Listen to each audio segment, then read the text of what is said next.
Good morning, Park Church family, and welcome to another experience. You will not believe where I'm standing. I am standing on what they call the catwalk. This is way above the last pew and the last seat of the sanctuary. I am way up here, and I'm not afraid of heights, but I don't want to stay up here too long. So with that, let me share with you what's happening at the park this week. I'm so happy to be a part of a church that doesn't just concern themselves with how we are spiritually, but they're concerned with us holistically. And with that, our Job Transition Ministry will be hosting a job searching seminar for the unemployed and the underemployed.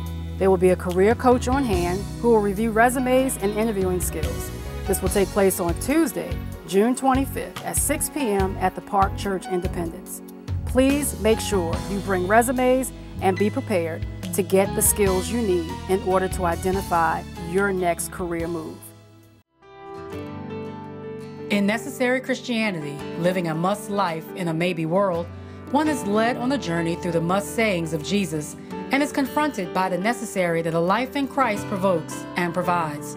One comes to understand that the life in Christ and with Christ is less about what one can do and more about what one must do.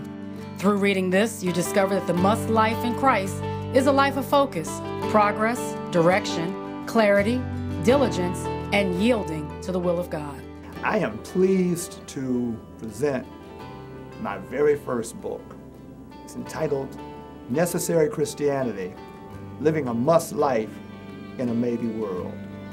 It comes out of the must statements of Jesus contained in the Gospels and seeks to address the notion that for the Christian, life is necessary. Our very existence is necessary. And the call and claim of Christ upon our life is not one of option or compromise or negotiation. It is one of necessity. It is one of urgency. It is one of diligence. Through the study, one comes to know that the Christian is blessed to live a life of focus, a life of dynamic progress, a life of being directed by God, a life of clarity, and indeed a life of diligence.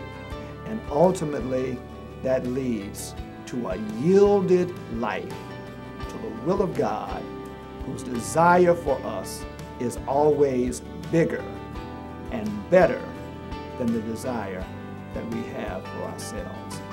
It is my hope that in reading the book, you will come to experience a level of life in God that is not accidental, but that is filled with divine intention that allows the one who is your shepherd to make you to lie down in green pastures and lead you beside still waters. It's my prayer that in reading it, you will be blessed. Thank you.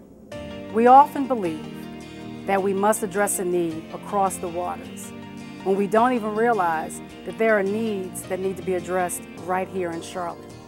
It is now the summer. School has let out, and what that means for many children is that they will go without a meal. But we at the park are here to provide assistance. Through our summer feeding program held at the Park Independence, we will offer lunch for the children who will have no lunch. And we need your help to do so. We need you to volunteer your time. We need you to volunteer your treasure. We need you to extend yourself beyond yourself so that we can help those in need.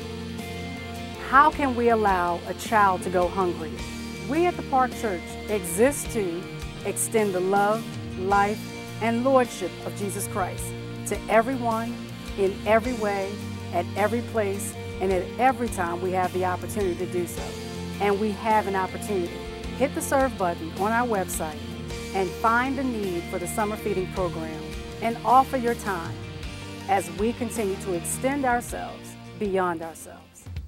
It's that time of year again. It is time for Vacation Bible School. And it starts tomorrow night, tomorrow at the Park Church Independence. What is the theme this year? Jesus Family Reunion, the remix. And what does that mean? That means we are inviting everyone out for a week long of family fun and learning.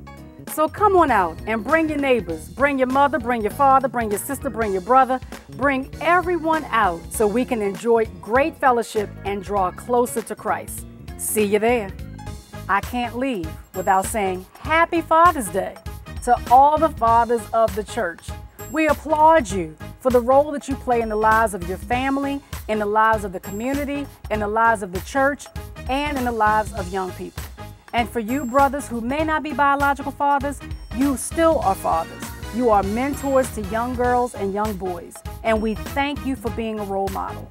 We salute you on this day, this special day. You are men that stand in the gap for so many people.